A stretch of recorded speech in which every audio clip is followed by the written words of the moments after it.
Chapter 19. My book came out a week later. For a while it was fun. I could walk into department stores and see it among thousands of others. My book, my words, my name, the reason why I was alive. But it was not the kind of fun I got from seeing the little dog laugh in Hackmas magazine. That was all gone too. And no word from Camilla. No telegram. $15. I knew it couldn't last more than 10 days. I felt she would wire as soon as she was penniless. Camilla and Willie. What had happened to them? A postcard from Sammy. It was in my box when I got home that afternoon. It read, Dear Mr. Bandini, that Mexican girl is here, and you know how I feel about having women around. If she's your girl, you better come around and get her, because I won't have her hanging around here. Sammy. The postcard was 2 days old. I filled the tank with gasoline, threw a copy of my book in the front seat, and started for Sammy's abode in the Mojave Desert. I got there after midnight. A light shone in the single window of his hut. I knocked and he opened the door. Before speaking, I looked around. He went back to a chair beside a coal oil lamp where he picked up a pulp Western magazine and went on reading. He did not speak. There was no sign of Camilla. Where is she? I said. Damned if I know. She left. You mean you kicked her out? I can't have her around here. I'm a sick man. Where'd she go? He jerked his thumb toward the southeast. That way somewhere. You mean out in the desert? He shook his head.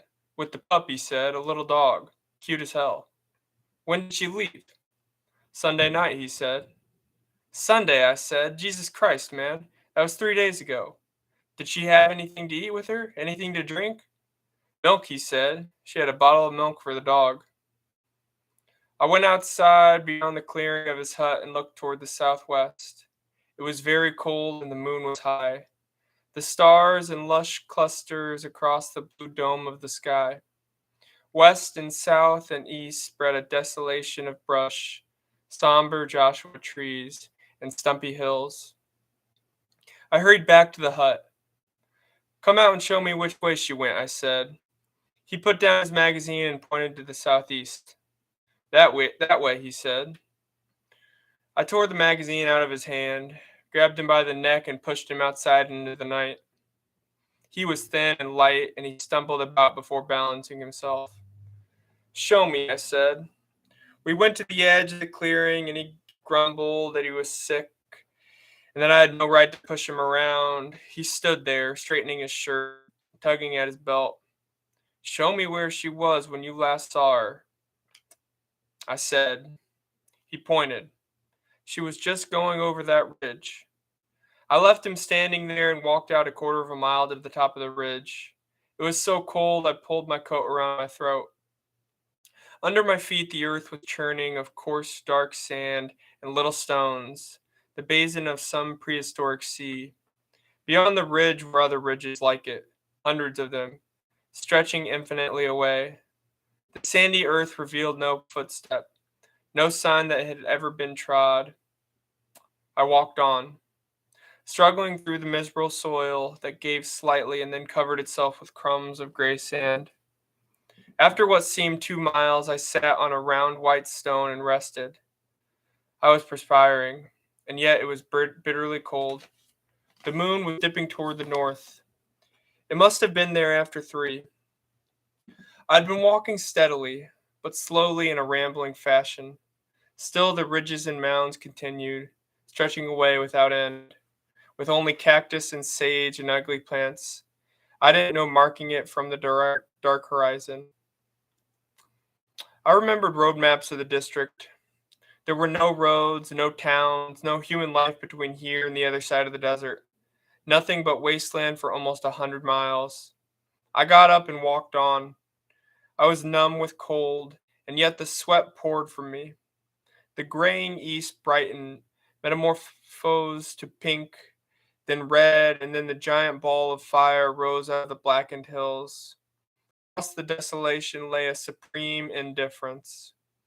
the casualness of night and another day, and yet the secret intimacy of those hills. Their silent and consoling wonder made death a thing of no great importance. You could die, but the desert would hide the secret of your death. It would remain after you, to cover your memory with ageless wind and heat and cold. It was no use. How could I search for her? Why should I search for her? What could I bring her but a return to the brutal wilderness that had broken her? I walked back in the dawn, sadly in the dawn. The hills had her now. Let those hills hide her. Let her go back to the loneliness of the intimate hills. Let her live with stones and sky, with the wind blowing her hair to the end. Let her go that way. The sun was high when I got back to the clearing. Already it was hot. In the doorway of his hut stood Sammy. Find her? He asked. I didn't answer him. I was tired. He watched me a moment and then he disappeared into the shack. I heard the door being bolted. Far out across the Mojave there arose the shimmer of heat. I made my way up the path to the ford, and the seat was a copy of my book, my first book. I found a pencil, opened the book to the flyleaf, and wrote, "To Camilla, with love, Arturo." I carried the book 100 yards into the desolation, toward the southeast. With all my might, I threw it far out in the direction she had gone. Then I got into the car, started the engine, and drove back to Los Angeles.